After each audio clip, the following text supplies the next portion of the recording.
Veľa ľudí piču vie o tom, jak to je. Na beate B.I.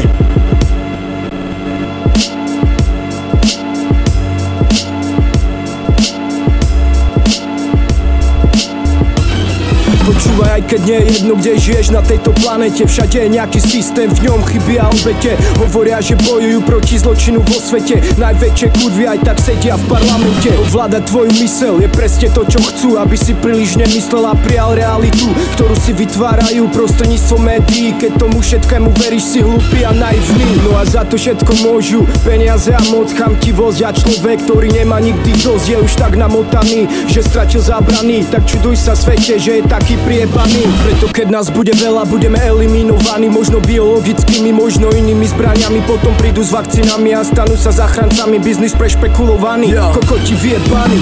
Veľa ľudí piču vie o tom, jak to je. A tak veľa ľudí na nesprávnu stranu pičuje. Každé masové médium ťažko dezinformuje. Šírená nenávisť pre nich veľkým plusom je. Nechcem dávať múdrosti, ale tak to je. Aj hlupak vie, že sa to tu kurví celé. A to nielen v gete, ale aj na sídlisku KVP. Spolupráci Brooklyn o tom, jak celému svetu jebe. Dávaj pozor na to, čo vravíš do telefónu. Majú záznamov materiálu tonu.